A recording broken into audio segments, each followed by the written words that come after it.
तो जोर से जरा आवाज आनी चाहिए। भारत माता की। देखिए, आवाज लखनऊ तक नहीं पहुंचेगी तो कैसे पता चलेगा कि गुजरात के भीतर जो चुनाव हो रहे हैं उसमें हमारे उत्तर भारतीय जो भाई हैं वो इतनी मजबूती से मोदी जी के साथ खड़े हैं, हमारे संदीप देसाई जी के साथ खड़े हैं। तो आवाज तो ऐसी आनी चाहिए कि यहां से गुजरात की धरती से निकले, सूरत की धरती से आवाज निकले तो लखनऊ योगी बाबा जी के काम तक पहुंचे कि हमारे उत्तर भारतीय बहुत मेहनत से वहां काम कर रहे हैं। एक बार जोर से बोलिए, भारत माता की। बहुत बहुत धन्यवाद। आज इस कार्यक्रम में यहाँ उपस्थित भारतीय जनता पार्टी के 84 विधानसभा क्षेत्र से हमारे प्रत्याशी कहूं कि विधायक कह दूं, मतलब मुझे प्रत्याशी कहना उचित नहीं लग रहा। तो लगता है कि इतनी बड़ी संख्या में आप आए हैं, आपने आशीर्वाद दिया है, तो आज ही इनको विधायक घोषित कर देना चाहिए। तो हाथ, दोनों हाथ उठाकर बोलिए कि क्या किया जाए। संदीप भाई, देखिए आशीर्वाद मिल गया उत्तर भारत से आपको।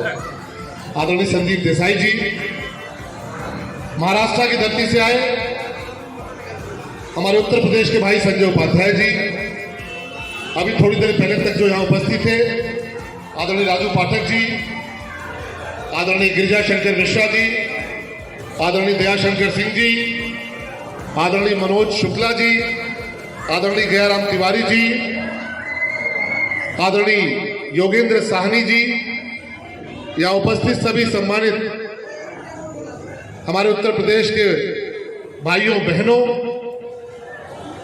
और सबसे आखिर में उनका नाम जिन्होंने इस प्रांगण में आप सबको इकट्ठा करके, एक बार अगर देखिए तो ऐसा लगता है कि इस पूरे प्रांगण में, सूरत के इस विद्यालय में पूरा का पूरा उत्तर भारत उमड़ पड़ा हो, ऐसे राजाराम मिश्रा जी।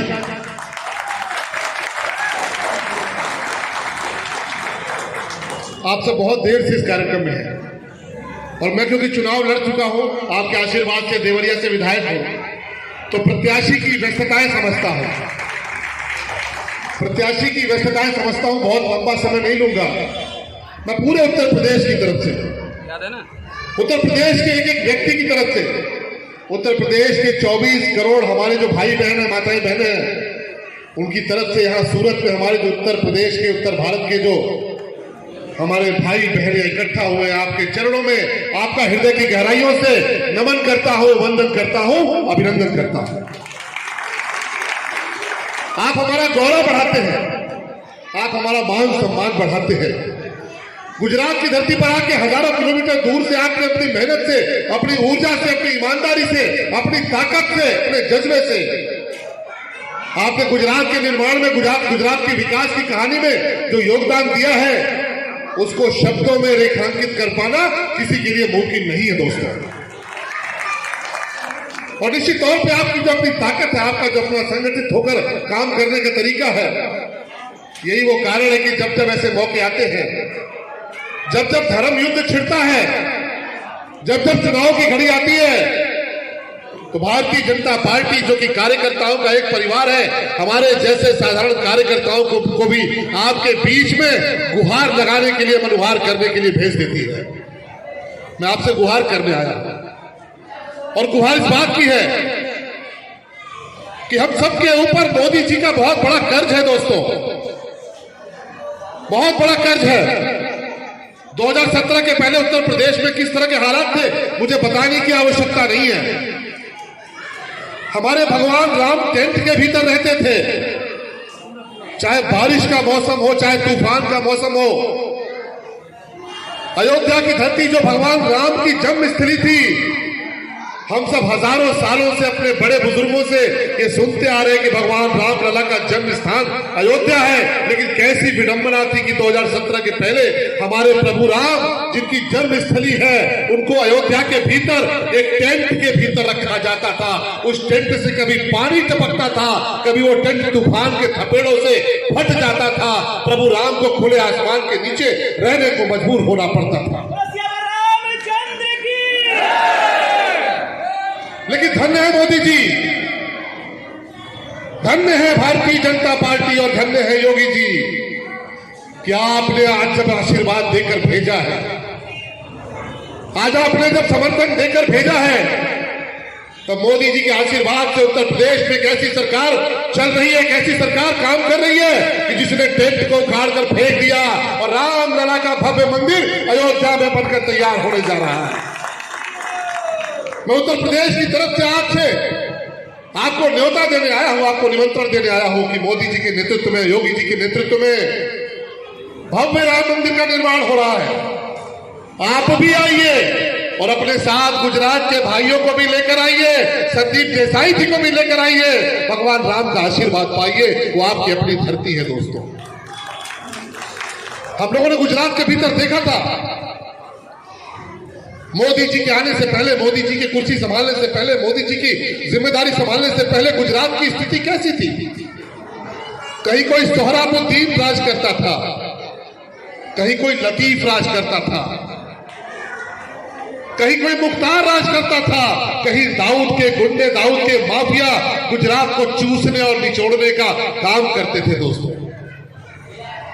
गुजरात के भीतर चाहे उत्तर भारतीय हो, चाहे गुजरात के हमारे सीधे साधे भाई बहनों, ये सोहराबुद्दीन जैसे माफिया, ये लतीफ जैसे माफिया, ये रिजवान जैसे माफिया, ये मोहम्मद सूरती जैसे माफिया गुजरात के माताओं बहनों के सम्मान के साथ खिलवाड़ करते थे, दिन दहाड़े यहां पर घटनाएं किया करते थे। गुजरात के लोग रहे हो चाहे उत्तर भारत के लोग रहे हो, किसी को भी सम्मान से जीने का अधिकार नहीं था कांग्रेस की हुकूमत में। कांग्रेस की हुकूमत ने गुजरात को इन माफियाओं के हाथों गिरवी रख दिया था। दाऊद इब्राहिम मुंबई से बैठकर गुजरात पर नियंत्रण करता था। गुजरात के भीतर असलहे भेजे जाते थे, गुजरात के भीतर ड्रग्स भेजी जाती थी। किसी की मजाल नहीं थी कि वो उंगली उठा पाए, किसी की मजाल नहीं थी कि वो आंख उठा पाए। इसी सूरत में दंगे होते थे, गुजरात में दंगे होते थे, महीनों तक कर्फ्यू चलता था। हमारी माताएं बहनें न पूजा स्थल पर जा पाती थी, न गरबा खेलने जा पाती थी। भगवान गणेश की शोभा यात्रा निकलती थी तो तमाम सारे दंगाई और तमाम सारे उपद्रवी भगवान गणेश की मूर्ति को अपवित्र करते थे। लेकिन धन्य है मोदी जी, धन्य है मोदी जी। मोदी जी ने कुर्सी संभालने के बाद, जिम्मेदारी संभालने के बाद इन दंगाइयों का ऐसा इलाज किया, ऐसा इलाज किया, ऐसा इलाज किया कि जो बड़ी शान से आंखें उठाकर चलते थे, उनको 10 फुट जमीन के नीचे दफन करने का काम अगर किसी ने किया तो नरेंद्र भाई मोदी जी ने किया। और इसलिए हम सब आपसे अपील करने आए हैं, आपसे गुहार लगाने आए हैं कि कहीं कोई भ्रम मत पालिएगा, कहीं कोई अपने मन में कोई हिचकिचाहट मत रखिएगा, कहीं कोई अपने मन में संकोच मत रखिएगा। मोदी जी का प्रतिनिधि पर यहां पर कौन है? मोदी जी ने प्रतिनिधि बनाकर भेजा है तो संदीप भाई देसाई को भेजा है। योगी जी ने अपना आशीर्वाद दिया है तो संदीप भाई देसाई को अपना आशीर्वाद दिया है। और इसलिए आपसे अपील करूंगा, आपसे गुहार करूंगा कि जब चुनाव का जिस दिन आएगा, मतदान का जिस दिन आएगा, उस दिन आपको मतदान केंद्र के भीतर जाना है और मतदान केंद्र के भीतर जाकर कमल का निशान जो है वो इतनी ज्यादा और इतनी बार दबाना है, इतनी बार दबाना है कि अगर गुजरात के जब नतीजे आ रहे हो तो सबसे ज्यादा वोटों से अगर कोई जीतता हुआ दिखाई दे तो 84 विधानसभा के संदीप देसाई रिकॉर्ड तोड़ते हुए सबसे ज्यादा वोटों से जीतते हुए दिखाई दे। ये आपका सम्मान होगा, हमारा सम्मान होगा, योगी जी का सम्मान होगा, उत्तर प्रदेश का सम्मान होगा। और जब चुनाव के बाद हम सब दोबारा आएंगे, आपके मुद्दों को लेकर, आपकी समस्याओं को लेकर संदीप देसाई 24 घंटे आपके लिए खड़े रहेंगे, ऐसा हम सबका विश्वास है। और हम सब आपके बीच में आए तो हमारी जिम्मेदारी है, हमारी जवाबदेही है। अगर ऐसा लगता है कि नहीं कोई सुनवाई नहीं होती तो ये मानकर चलिएगा कि एक बेटे को आपने यहाँ विधायक चुना है, एक भाई को आपने यहाँ विधायक चुना है, तो देवरिया से आपका बेटा, आपका भाई वहां भी विधायक बनकर खड़ा है।